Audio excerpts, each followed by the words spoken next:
What's up, Hippo lovers? Age of Empires did drop a new update. Lots of changes for civilizations and the balance in the game. One of the big changes as well when it comes to UI is that a building range indicator was introduced. For some people that don't know what that means, if you have buildings, obviously they have different ranges depending on their upgrades and such, and now we have different options to see that in the game. For example, I have select the range. If you click on it, activate it now, so every single time I click on the tower I can see that. There are also other options. If we go into the menu and for example always show, then that shows for every single building, and I can go wild here and we could get into some nice mandalas here for sure. And yeah, well, could go relatively wild. If you don't want to have those colors, you can still go for player colors off, go for the grid mod, and then it looks like this, and you have your normal grid and lines over there if you like that. I fear that it could end a bit into the way how Huang plays it with full Age of Circles style.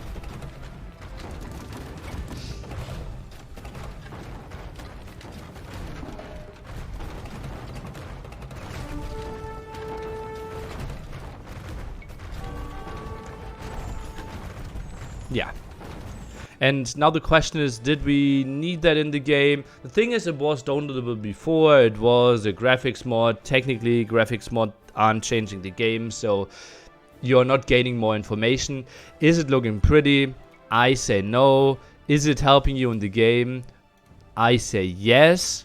I will probably play show when selected and with player color and my normal grid settings, and will be happy to play like this and select them. I think this is the way I opt for. But let's talk about what else changed in the game itself. We have some changes for Scorpion and Monks, not the most important thing. Step Lancer, heavily underused, now a tiny bit cheaper.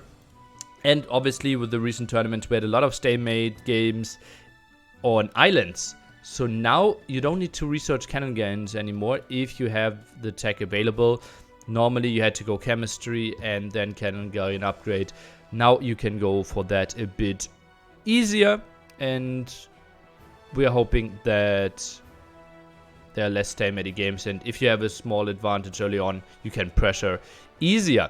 Then we had some changes for Burgundians Relic. Actually food increased, which I think they didn't really need. Relics already were pretty powerful for them. Big change is that the food cost of economy upgrades is now reduced by 50% in addition to being available 1 age earlier. I think that only... I might be confused here. I will need to look into that. I think it is only if you research an age earlier, but maybe it's 50% in general. That would be crazy. I think if you do the food upgrade in feudal age, I think it still costs 100 food. It only costs 50 food if you do it in Dark Age. That's at least how I thought about it. I will investigate and probably post in the comments how, if that's actually the case.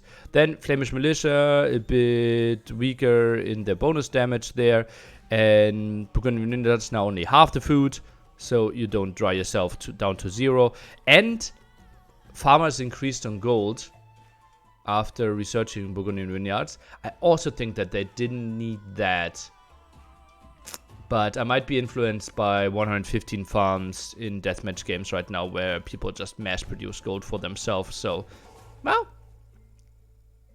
not sure about that one. But I think not a major change. Cumin Walls, probably a bit strong in team games, so the bonus reduced from 55% to 33%. Interesting change. Technologies have been switched around. Bearded Axe, now the imp upgrade in Chivalry, the Castle Age up. No. Chivalry becomes the imp upgrade, was Castle Age, and Bearded Axe now is becoming the Castle Age upgrade. So one more range for Axemen if you want to go for it, and if you want to have faster stables. It's only the imp upgrade.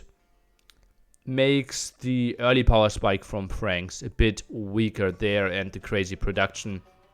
Probably something good, we have to say. And now this is the thing that will be discussed the most. Villagers now gain the benefit of blacksmith upgrades starting in Castle Age. That means villager rush with the Incas in Feudal Age is not an option anymore.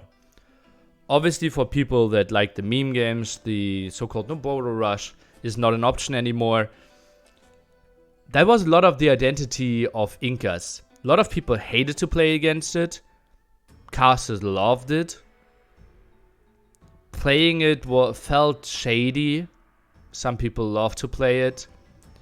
What really hurts is that Inca weren't great.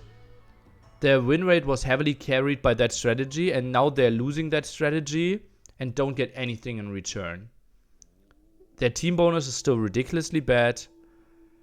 I think they should have gone for something like they lose their melee armor. I think that might have been better. Then you can fight back with villagers, you can defend with men-at-arms, and maybe even make the pierce armor the team bonus. That's what I would have probably liked to see. It's tricky. I think Incas will drop heavily in the win rate, and we're going a bit into that direction that we don't want to face any ugly strategies. And I can see that, right? Is the Inca Villager Rush Age of Empires how we want to play it? Some people will say no. Do we think there are too many civilizations that lack identity? I heavily would say yes. So I think it's a step into more mishmash and every civ losing identity. So I'm not the happiest about that change without giving them anything of substance. RIP Inca Vill Rush. Malay, they had a really bad win rate in Imperial Age. That's why now the elephants minus 40% instead of minus 30%. Karambits, more attacks as well. And fish traps was ridiculous that there were infinite and now plus 300 food. I wouldn't be surprised if Vitoria will get a change eventually there as well. Mongols, Mangudai, speed reduced. I don't know why, but okay. Seems like a minor change. And Oyin guns now do slightly more damage. Sicilians, the other civ that needed some addressing. Dungeons and surgeons buffed surgeons in 3 ways, or like more HP and feudal age, so all ages a bit buffed there, and they get siege onagers. Still feels like you have to go for surgeons, you have to go for dungeons. The farm upgrade, yeah, is nice. Still won't be my favorite civilization. I think they needed another funny twist, and still lots of people hating all the 4 new technologies, right? The unique technologies. As an added effect, the technology now also improves all Sicilian units' resistance to conversions. First Crusade. I like that as an identity, and like First Crusade. Feels really fitting. Not really what will improve the game, I believe. I think we needed a real basic redesign of those 2 civilizations, Burgundians and Sicilians, and give them other unique technologies. Lots of people are complaining. Like, I've been enjoying them a lot recently, simply because Deathmatch World Cup is giving us so many crazy changes there. But in RM, it doesn't feel right. Lots of people saying it doesn't feel like Age of Empires 2, and I kind of see that. Yeah, I think that was it, right? Some map challenge changes, pathfinding obviously improved, yeah. And I think that was it. Crashing and freezes, yep. What's on the horizon? During the recent Age of Empires fan preview, we announced Dawn of the Dukes, and that's co-op coming the game. Okay, some more sellout. Well, what can I say? RIP Inca Vill Rush and Burgundians could be pretty good now. I don't think Sicilians will change too much. Mixed feelings about that patch. I love that we have more patches. I love how the developers see, okay, Inca Vill Rush was heavily hated. I think we didn't go the right way about it. Goodbye, beloveds.